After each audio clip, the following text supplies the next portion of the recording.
नमस्कार, मैं सुशील आप सभी का कंपटीशन फाइटर पर स्वागत करता हूं। एनसीईआरटी और महेश वर्णवाल पर आधारित सारांश को लेकर 5 वीडियो भूगोल के 5 वीडियो अपलोड हो चुके हैं। ये आज छठा वीडियो है। क्षुद्र ग्रह क्या होते हैं हम बताए थे पहले भी कि होता क्या है।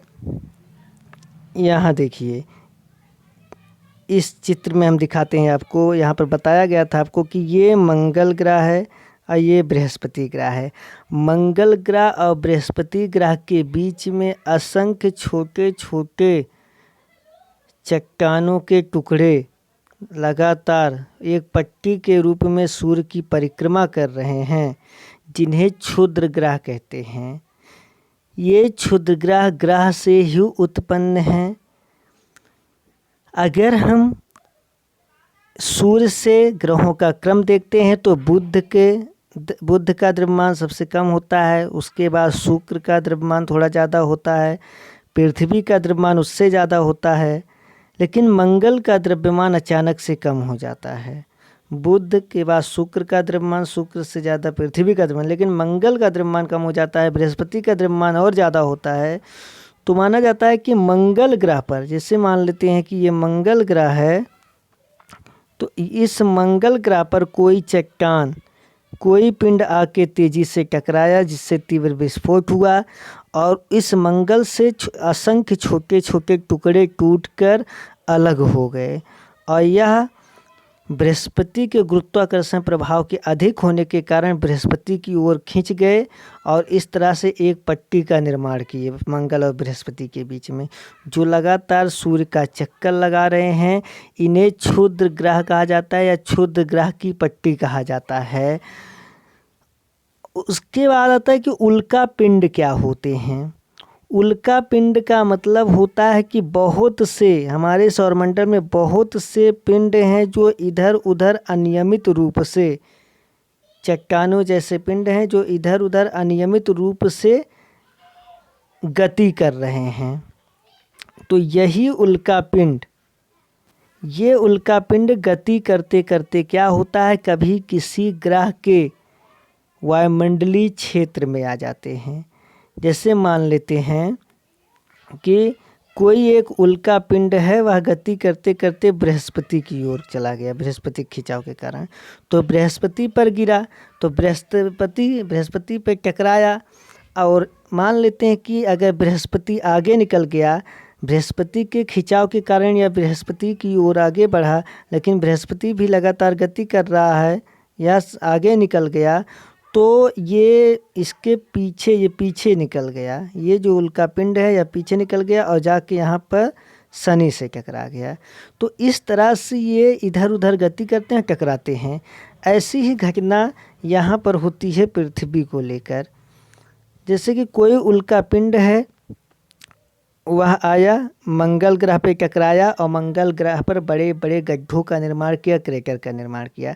अगर यह मंगल ग्रह आगे निकल गया तो यही जाके इधर पीछे पृथ्वी है, पृथ्वी के चारों ओर चंद्रमा चक्कर लगा रहा है, चंद्रमा से टकराता है उल्का पिंड और चंद्रमा पर बड़े बड़े गड्ढों का निर्माण करता है, जिनको क्रेटर कहते हैं। चंद्रमा पर बड़े बड़े गड्ढों का निर्माण करता है उल्का पिंड जब टकराते हैं, जिसको क्रेटर कहा जाता है।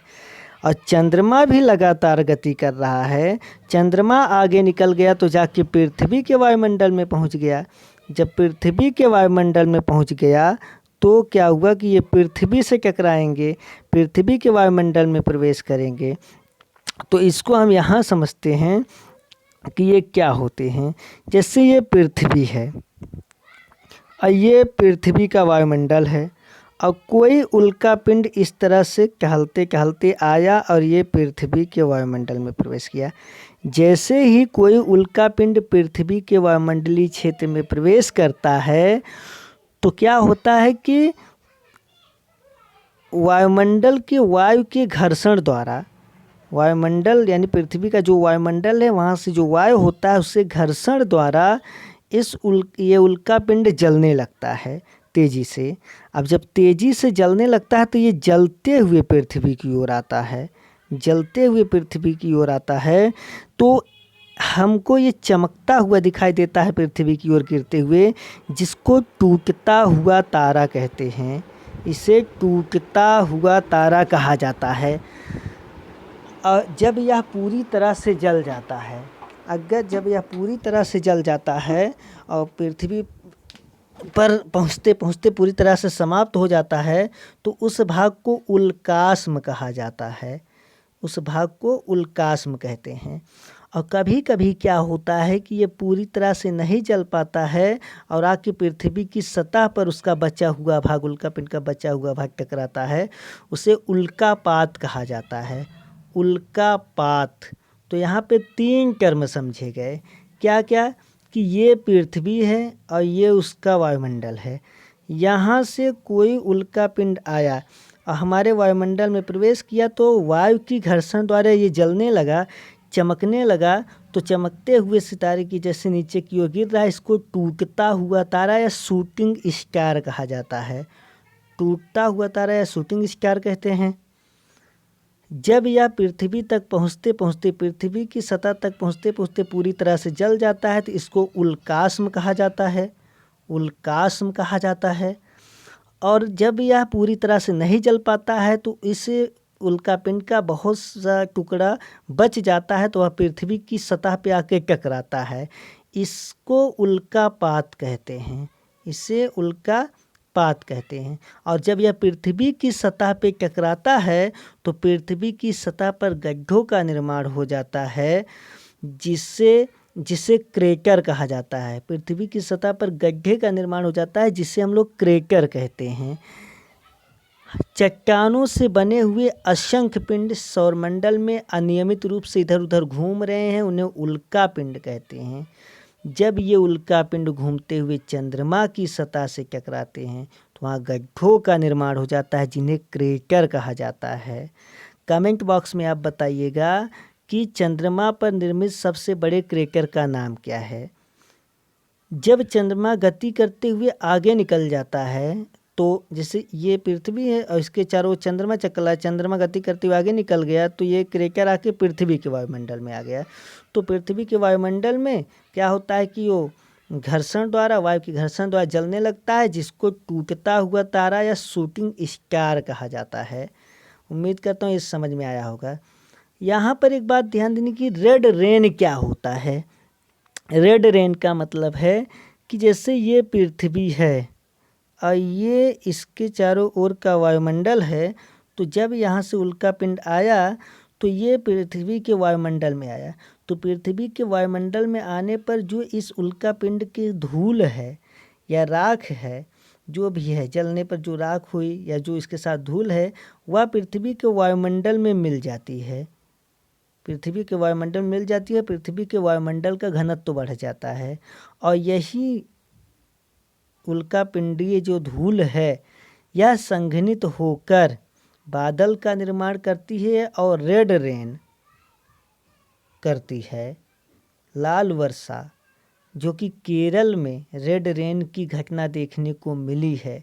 तो रेड रेन आप समझ गए होंगे कि रेड रेन क्या होता है। उल्कापिंड का पृथ्वी पर क्या प्रभाव पड़ते हैं। उल्कापिंड का पृथ्वी पर यह प्रभाव पड़ता है कि जब कोई भी पिंड पृथ्वी पर, ये पृथ्वी है, ये इसका वायुमंडल है और पृथ्वी लगातार इस तरह से घूर्णन कर रही है घड़ी के सुई के विपरीत दिशा में। तो जब कोई भी पिंड लगातार आके पृथ्वी की सतह पे टकराता है तो उसको उल्कापात कहते हैं। तो हो सकता है कि ये इधर आके टकराए या हो सकता है ये इधर आके टकराए, यानी जिस दिशा में घूर्णन कर रहा है, जब उस दिशा में उल्कापिंड आके गिरता है तो जैसे ही पृथ्वी के वायुमंडल में यानी यहाँ प्रवेश करता है तो जिस दिशा में घूर्णन कर रहा है उधर ही आके कोई पिंड गिर जाएगा, तो उस पिंड की गति बढ़ जाएगी और यह गति 72 किलोमीटर प्रति सेकंड हो जाती है।